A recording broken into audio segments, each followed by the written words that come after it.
Okay. Is it okay if I start now, Lauren?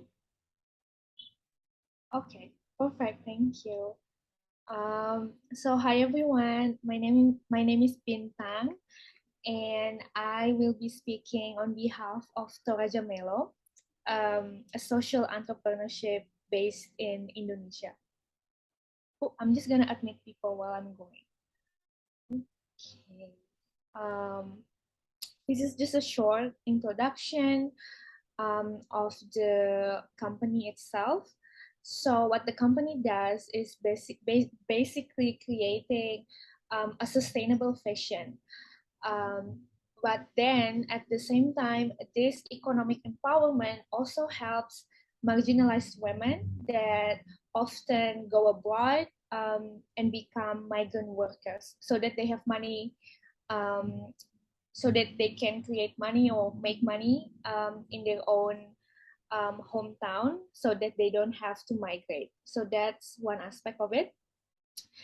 We will go deeper into that, but that is the brief introduction. Okay, and I'm going to start my presentation with you.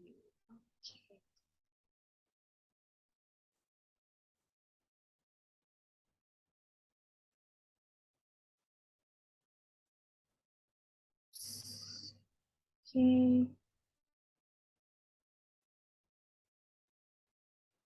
Okay. So this is the presentation. I will be walking you through it.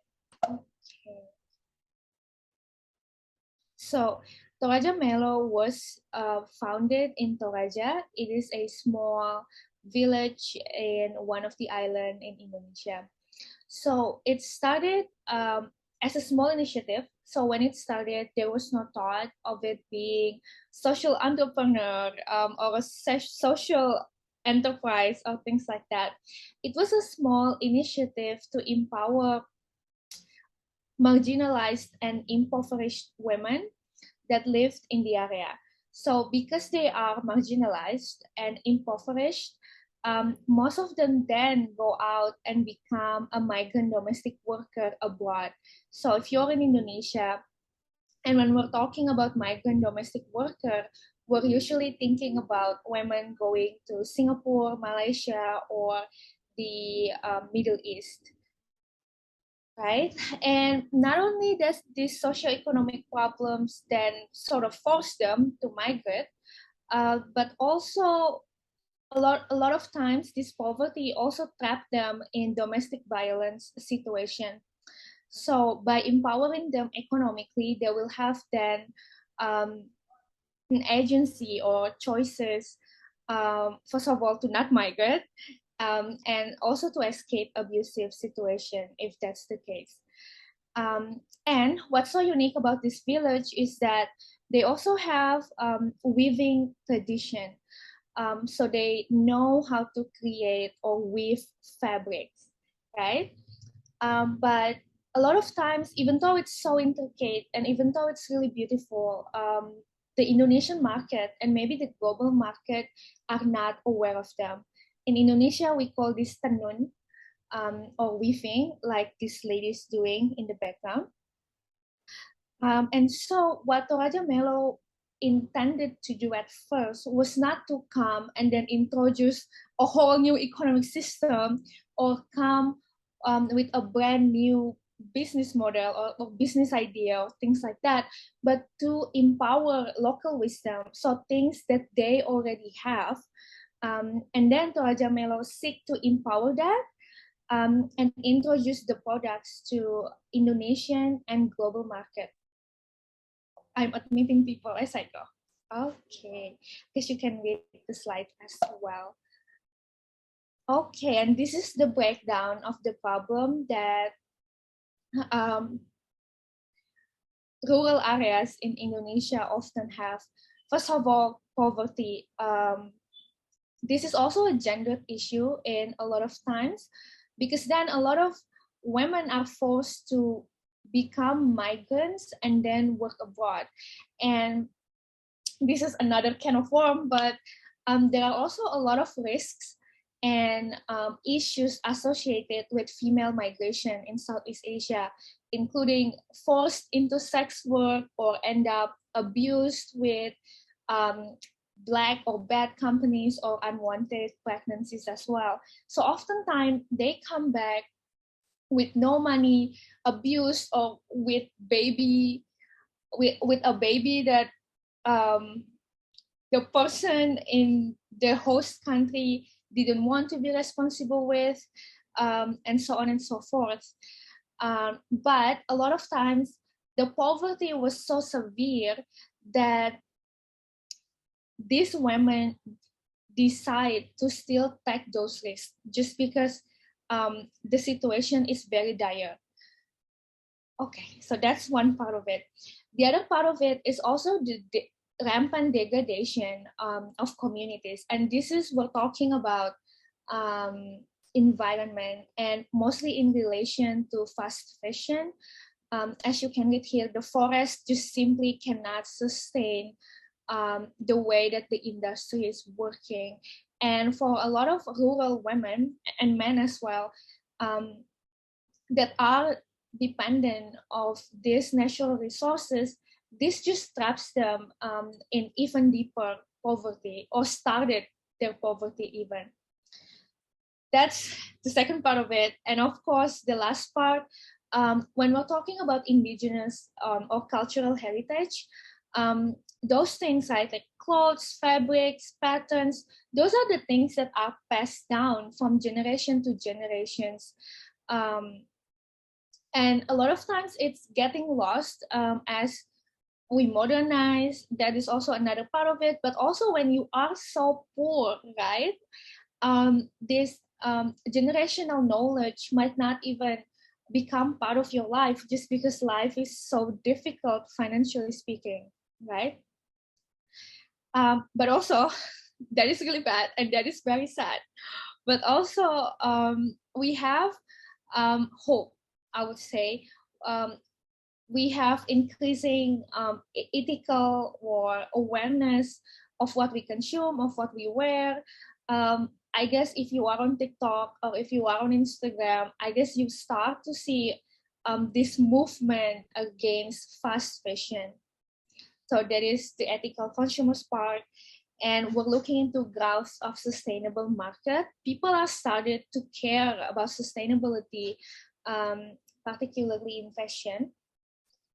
And rising income levels, as well as we have more money, or as the people that have money, or as people with disposable income grow, they also are more willing to invest in sustainable or ethical products.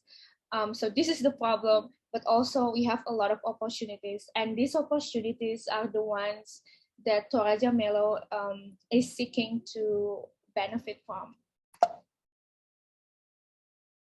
Okay, I guess this is a more sort of a more detailed explanation of what we've touched earlier. So when Torajamelo comes in the village, they not only seek to sort of buy the products and then sell it in Jakarta or in big city, but also train them in terms of creating market standard products, right? There's also a talk on regenerative farms. We will also touch on that a little bit later. And also creating this traceable supply chain or circular business model. So if you buy products from Torajamelo, which I will tell you how later, you will get this QR code that will tell you how we get the products, or how we, or the way, or that way you can track the supply chain. Okay. And these are the three pillars of Torajamelo: commerce, consultancies, and community collaboration.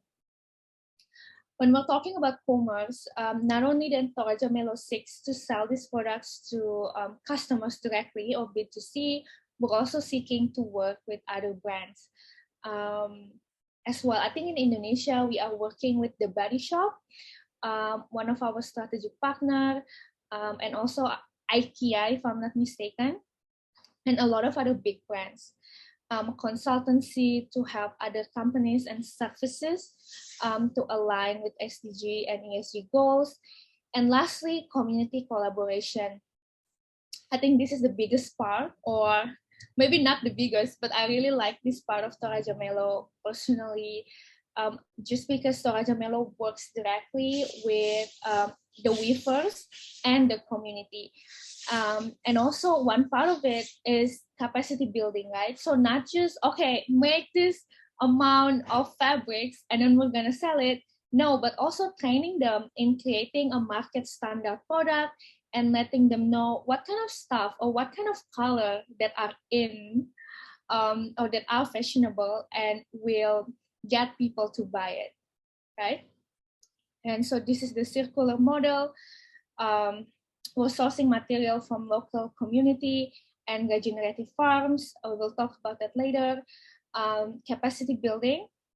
And then this is the branding part. So we market the products nationally and internationally, consultancy service, and we are getting more and more community to become part of Torajamelo, which we will also talk about later. Okay. So aside from that, there is also, this is part of the commerce. This is a Remelo project. So this is the return, repair, and renew. So customers that have bought our products, they can come in after they're done to either return, repair, or renew the product. So it's always circular in that sense. And then when we receive that, some of the fabrics will also go into another product. So the goal is to not have any waste or not have anything become part of the landfills, which is also a problem in Southeast Asia. Okay, and this is our big goal to get this amount of percentage out of the global retail. Right, and this is our latest venture. This is sort of a platform to get more sustainable brands or sustainable products under AHANA, so that when people want to buy sustainable products or ethical or culturally significant products from Indonesia, they can go straight to AHANA. Right, this is how the company structures. And this is the community collaboration model, which I'm very excited about. This is also something that I worked with when I was an intern. So this is the community collaboration that I think I mentioned this earlier. It's not just about telling community to create this amount of things, right? But also to build the capacity to enhance their skills. We're looking into one of it is market trends, which I think is very interesting because a lot of times when maybe you live in rural area, you are not so aware of the market trends or what's popular or what's important, right? So Torajamelo also seeks to create that awareness. And of course, we're also looking into menstrual health, ethno-farming, ethical fashion, and so on and so forth. Right, and this is the second part. So not just from weaving, but also from regenerative farming and community-based tourism. So when we're talking about regenerative farming, what we're talking about is actually for communities to build a farm or to nurture a farming section. It doesn't have to be like a big farm, but it can be just a little bit of soil. And then the plants that are there will be used as part of the weaving process. So creating that sustainable sort of creation. So they don't have to buy the materials or even the color dye outside of their community. They can just stay there and create the weaving products. So this is one part that is very sustainable. we're also thinking about crop resilience. So one part of it is also building that or bringing that advanced farming knowledge to these rural areas so that they know what to do and how to create a high return plants, I guess, or nurture them, right? So that's regenerative farming. And another part of that is also community-based ecotourism. I think this is becoming popular, especially after COVID-19. So what Torajamelo does is also investing or building that capacity in upskilling people in rural areas. So we're talking training local people in English or training them in customer service. I mean, of course, and develop community infrastructure on top of it and increasing economic activities in local areas. So in this way, when we're talking about rural area, right, we're not just thinking about, oh, they're farmers. Yes, they are. But also they use some of that to create weaving products. Okay, weaving products, and then they sell it outside of their islands. Sure, it can be, but also because they have the community-based ecotourism, people will come in, right? So there is also another source of income, and then buy the weaving products. So it's truly building a circular economy within their own local community. Okay, and this is completely non-profit and funded by grants and external funding. And these are some of our really generous donors. Okay, and this is the training modules that our community partners receive. Color palettes, market trends, ethical fashion, marketing, conscious consumerism, ethno-farming, financial literacy as well, mental health, and menstrual health. I know I talked a little bit about Toraja, which is a rural area in Sumatra, but we are also advancing outside of that and reaching other islands, such as Sulawesi, and I think we are also going to Papua as well, hopefully. Okay.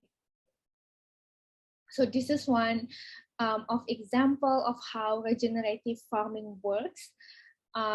So what Torajamelo does is to introduce bamboo forest market. This is a poverty-stricken area, and the community-based ecotourism that we encourage bring home the cultural heritage part of it, and also to protect the environment, right? This is the planning, which includes English lessons for 10 guides and 50 children, and remodeling a tourist center, and also adapting to the pandemic. Okay, and this is my favorite part. Because of the project, artists from Sulawesi have been invited to dance and sing in various local and national festivals and earn at least 1,500,000 rupiah, or around maybe 13,000 yen, for each appearance. So not only that, so once Torajamelo comes in, it's not a direct aid. So we don't create dependency. No, we're actually empowering them to the point that they can sort of stand on their own 2 feet, which I think is such an amazing part of social enterprise to solve climate issues. I think maybe some direct aid, while it is obviously important and plays integral part, can create unwanted dependency. And so so everything that Torajamelo does comes from the idea of empowerment and creating that independency. So no dependency on outside money, or on grants, or on funding, or aid, but to create that strength and call that strength from within their own community. Okay, this is the regenerative farm. So this is what we're doing. So when Torajamelo comes in, we also bring subject matter experts. So we're talking about people that know about soil health and also on knowledge related to plants. I don't know what it is in English. I know what it is in Bahasa. Okay, and so in this farm, as you can see, there's cotton and this is pineapple and other plants. And so what can this do, right? The cotton then will become the material of the yarn that community will use, and then Torajamelo will buy the products, right? Then pineapple will turn into jam, and other perishable products that they can also consume or sell. Obviously, there's the fiber and the yarn as well. Abacais to holding capacity of soil. So to really strengthen this patch of land that they have. Costella, we're talking medicinal property, high blood pressure, stamina, and so on. Castor, and of course, sapanwood, mango leaves, pandan leaves are used as natural dyes for the fabrics. So the idea is that for the community to use these plants, to use the cotton to create the yarn, and then dye it with what they have in this farm as well, and then they can sell it, or Torajamelo can then buy it. So it's completely circular in their own local or rural area or in their own community. Okay, and this is the comparison between Torajamelo and other brands. And also part of it is the scaling of impact, right? I think this is some of the milestones. We're focusing on Gen Z and millennial just because there are more awareness in that. Revived and rejuvenated numerous weaving patterns. This is one of the things that most excite me, I guess, when I was interning there, because I was dealing with community, and one of them mentioned that now that they were working with Torajamelo, they remember all of these patterns, right? And they also felt proud or feel pride in their own communities' traditional culture. Of course, 8 communities across Indonesia and Jakarta Fashion Week. So our products have been shown and paraded in Jakarta Fashion Week, weaving festivals, capacity building, and also our presence outside of Indonesia via our partners.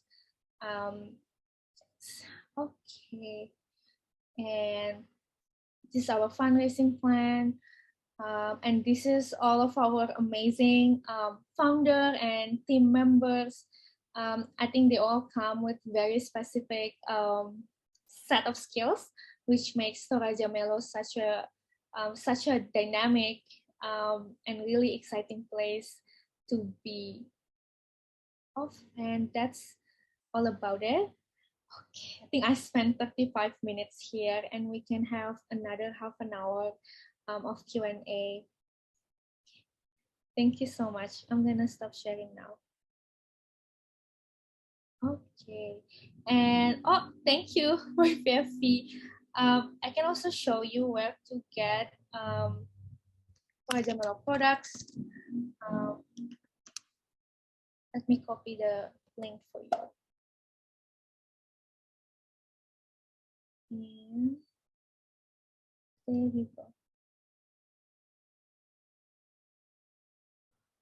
Oops.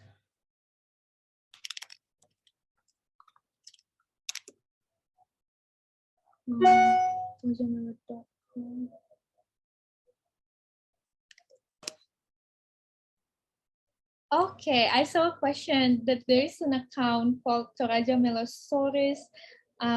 Yes, very exciting. We have a lot of Instagram, you guys, including one Instagram in Japanese.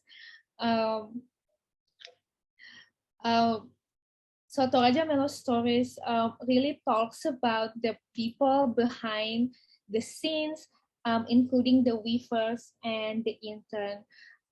Yes, oh, thank you so much, YPFP.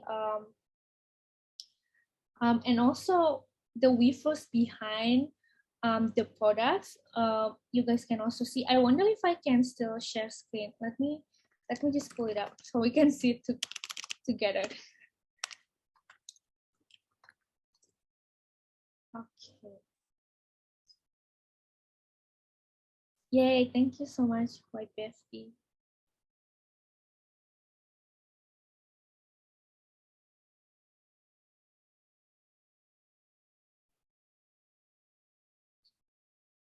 Yeah. Let's see the website as well. I think one of you are interested.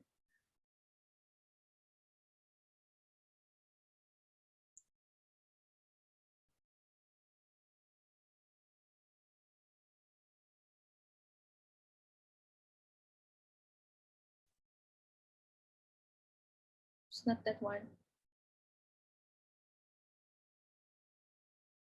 I'm wondering if it shows.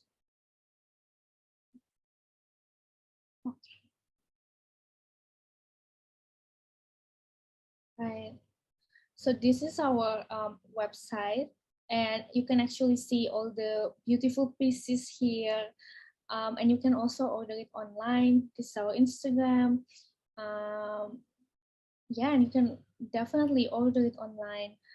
Some of my favorite pieces are here. I really love the color. And also Torajamelo stories. Oops. Right. So this is actually to highlight the people behind Torajamelo, including the weavers. So when we look at this, sorry, I cannot sign in, but you can see the people behind the products, the weavers, and how much we have impacted the community. So this is the community in Maubasi. This is them working on natural dyes, and some of our activities as well. Okay. Yay. Okay. I think that's all from me. I guess if anyone has any questions, I will be more than happy to sort of expand more. And we also have people from the company as well here, Supriya and also Jovanka. So if any of you have a more business type questions, they will be here to help you as well. Yes, that's all for me. You mentioned how Torajamelo has been empowering circular economy. Can you talk more about that? Okay, I guess one of the ways that Torajamelo does that is by creating that Remelo program, which means that customers can return, repair, and renew their products. So nothing is wasteful. That is one of our biggest push point, I think, at the moment. And I wonder if Supriya, do you want to jump in as well? Hi, Bintang. Yes. Let me just quickly go through the questions that were asked here. Okay. Yes, it's about circular economy, if you want to expand on that.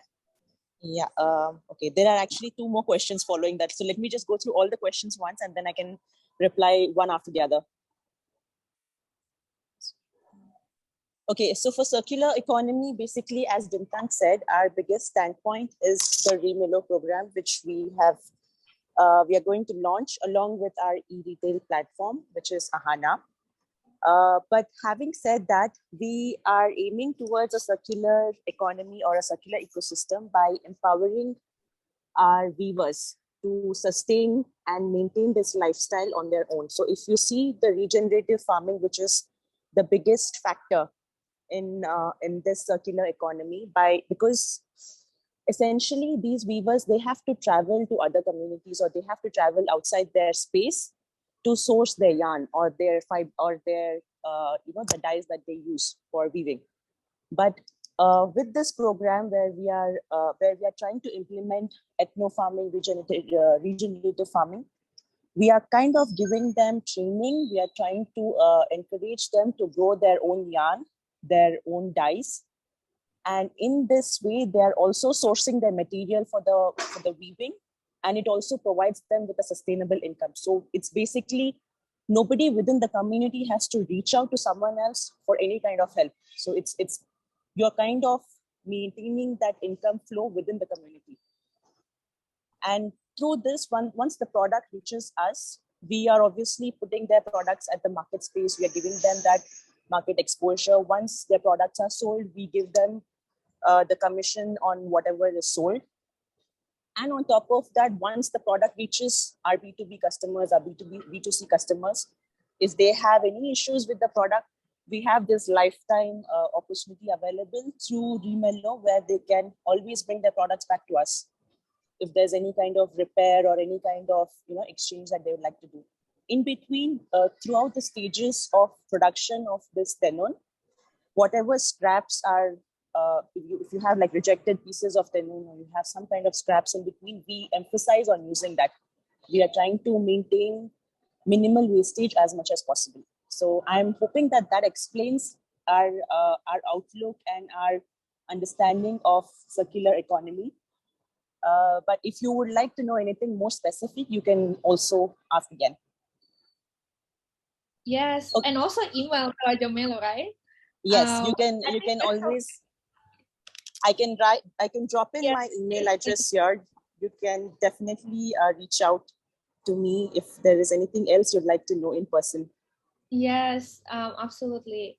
Also, thank you, Supriya. I'm going to answer Barry's question. How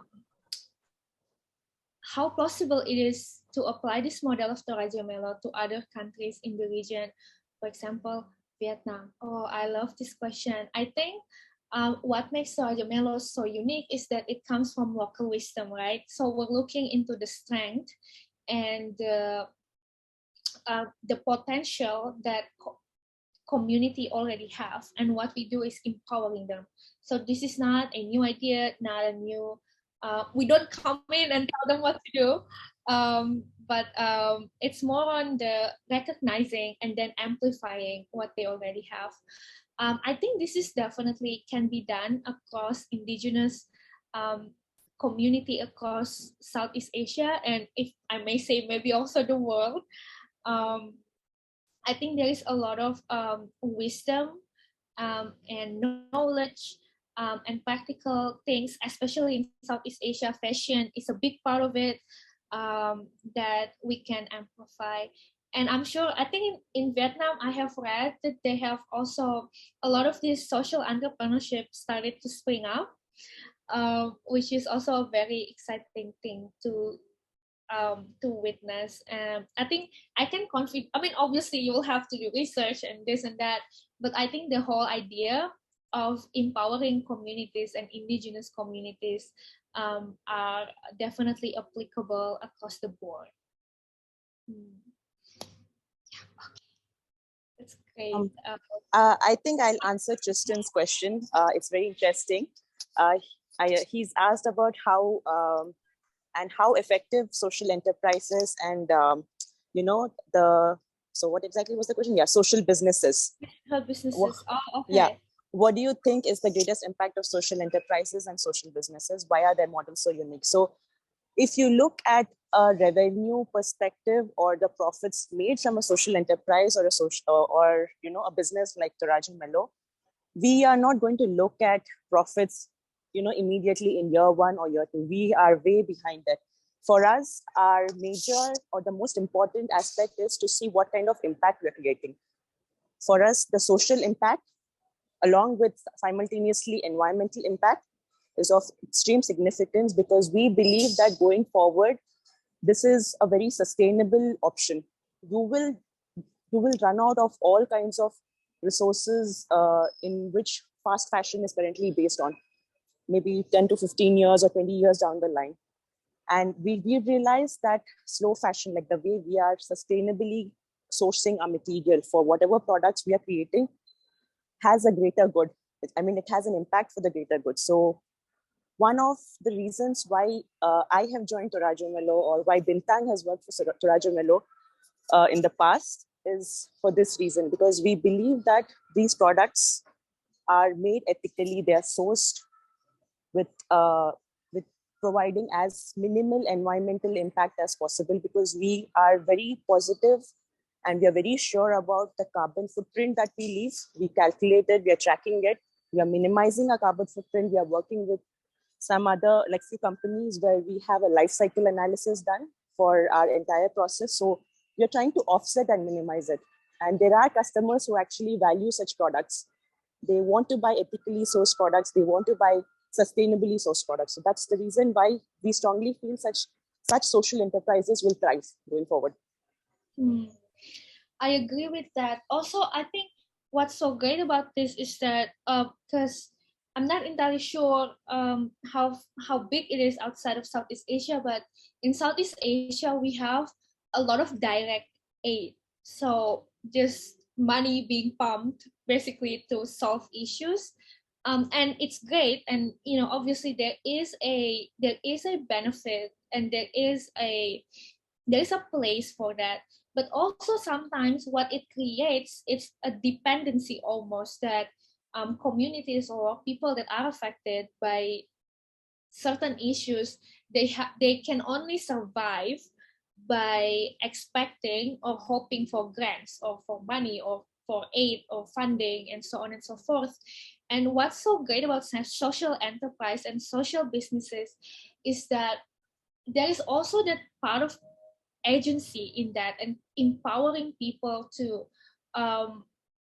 be financially independent on top of literate, obviously, and so they don't have to depend on direct aid or foreign funding or just funding in general. I think there is also a good conversation where we can talk about, obviously empowering people and letting them find their own agency, and also restoring dignity, I guess, because then it is something that they work for, right? It's not creating dependency, I guess. That would be my adding on to that point, because there are many companies, big corporate organizations, who have a CSR team, who have a community team that emphasizes on tracking their ESG. So there are corporate organizations who want to do something for the environment. Like essentially their products might not be so great, but they are creating a team or a module where they are empowering, or they are actually funding to organizations or companies like us. And in an indirect way, they are trying to keep their impact numbers in track. So for a good example, our e-retail platform, Ahana, is currently in fundraising. And this has got attention of many investors. They're very keen on it because we are bringing not only artisanal products or hand-woven products from Indonesia, but we are actually encouraging other artisanal weavers or other artisanal makers, whatever they are making, like, ethically sourced soaps or ethically sourced any product. And we want to give them this platform where they are able to bring their products to the market, but they are also bringing products that are very sustainable, that goes with all the guidelines that we've put forward. Like, it has to be cruelty free, it has to be Indonesian made, it has to be sustainable, and it has to be environmental friendly. And there are companies that actually are very interested in funding these kind of projects, because in return, as I said, they want to keep their impact numbers also intact. So it's not just the grants, but it's also, the CSR factor of every company. They are keen on funding in such projects or organizations. That's what we have noticed in the last couple of months. Yeah, I think a lot of exciting sort of progress as well on that part. This is the third question or fourth question. What do you hope for Torajamelo in the future? How can this kind of good work go and serve as knowledge sharing for other actors in the fashion and farming industries, especially for communities that are vulnerable to the effects of climate change? I think this will become extremely important and urgent in the future, especially when we're talking about Southeast Asia and communities that live here. I would say that my biggest hope is for Torajamelo to solidify their presence through Ahana, because this way a lot of other communities that might not be in Java, might not be near the capital city, they also have access to promote their products to national and international market. I think that is my biggest hope in terms of what Torajamelo can be, and I mean in terms of growth, but also for knowledge sharing for other actors in the fashion and farming industries. I guess even when we are working, right, Torajamelo is really big on collaboration.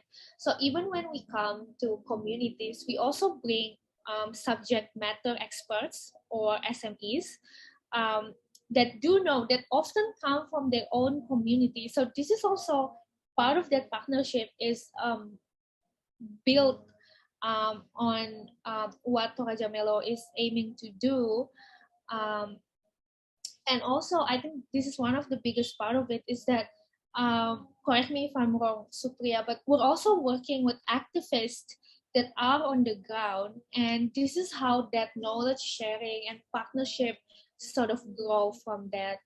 And obviously for other fashion and farming industries outside of Indonesia, I think this is incredibly relevant to them, first of all, and incredibly, dare I say, visible as well, because back then, we also started very small, right? And I think aiming from that and then going from there is one of the way that people can start and create that ripple of change in their own community or in their own country. This that would be my answer. Supriya, do you want to jump in and give your 2 cents? No, I think you've covered the point there. Like it's all basically word of mouth, like where you go and meet people in conferences and then you share the products with each other, and that's how you spread around. Like, I think that's how we've actually realized that there are so many vendors and there are so many brands out there, like small brands, MSME brands who are looking for that kind of exposure. They really want that kind of market exposure or a place or a platform, because they have their own Instagram handles, they have their own TikTok handles where they market, but it's not reachable. It's still not, it's still not giving them that market capture that they want to look at. So our aim through Ahana or our e-retail platform is to provide this accessibility to them, because we believe that their products are also creating an equal level of social and environmental impact, and everybody has to, or everybody deserves to see these products. So it's the way it's marketed. I mean, like, there are many PR companies also who are interested in reaching out to sustainable business organizations like us, or there are many such brands in Indonesia, and they are really keen on working with them, because they realize, like, you go for a COP meet and then you have some presentations coming out from environmental, the green market, basically from the green market. If you see the total e-commerce market currently in Indonesia is valued at 21.33 billion. And out of this 21.33 billion, 1% of it is actually green market, which is basically where you get all your ethically sourced, environmentally sustainable products. So I think there is a great market opportunity available for such brands and organizations. It's just that it's gaining its traction now. Yay! Absolutely. Thank you for that input. So yes. I hope that answers the question, but if there's something else that you would like to clarify or, check on, you can always send an email directly, and we would love to catch up and talk more about Torajamelo and Ahana as well. Yay, thank you so much. By the way, Supriya is our business development person. So she's your go-to person if you want to ask anything related to the business side of it. Yeah, and people are adding products to my cart. Yay, thank you. Yay. It's really high quality as well. Yes, and you also get a lifetime opportunity of renew and repair. So if let's say you are not happy with it, maybe couple of months from now, we are more than happy to fix whatever the issue is for you. Okay, perfect. I think that's all, unless we have other questions or. Oh, can you explain the story of the Japanese Torajamelo outreach? Since we are a Japan-based group, this is so good. So actually, Torajamelo has had Japanese-based or Japanese interns or employee, I guess, that are based in Japan. And so that's how the Torajamelo Japan account started out. And unfortunately, I think a lot of that effort had been sort of set back due to the COVID-19. So I think we were unable to, obviously go there and set up a pop-up store because of the 2 years of pandemic. So yes, but also we do have people that are based in Japan or Japanese people that are working for Torajamelo and to create that connection. That will be my answer. I'm not sure how it is now, Supriya. Do we have people based in Japan and doing outreach? I think we only start because the pandemic also stopped our effort in some ways, I guess. So we were actually hoping to go through the Japanese market through Bintang's help initially, but she has unfortunately yes, and we had another person, but we are definitely looking at entering the Japan market. But we are more than happy to collaborate if there is a potential, a brand or a business owner who would love to collaborate. Like if you have a retail space and you would like to display our items or put our items, for sale, we are more than happy to ship the items out, because I am currently based out of Singapore, and there is this place called the Green Collective. So this particular, this business owner, he brings brands all across Southeast Asia. Like you have products from Vietnam, you have products from Korea, you have products from Cambodia, and these are all community-based products or products with social impact. And he puts all these products in a store. So if there is something like this similar in Japan, we are more than happy to collaborate. Yes, please. I think most of us here are somewhat activist or academia or adjacent to it. So if you are interested in collabing with Torajamelo or just letting us know if you're interested to see the products or host the products in person, please let us know. Okay. Or if there is like some kind of conference or like a speaking kind of situation, like there's an event and you would want a founder or a CEO to come over and give a word, like a speaker note, and along with that bring some products from our end, we are more than happy to do that as well. Yeah, absolutely. YPFP actually hosts a lot of events in Tokyo, so please send Supriya an email.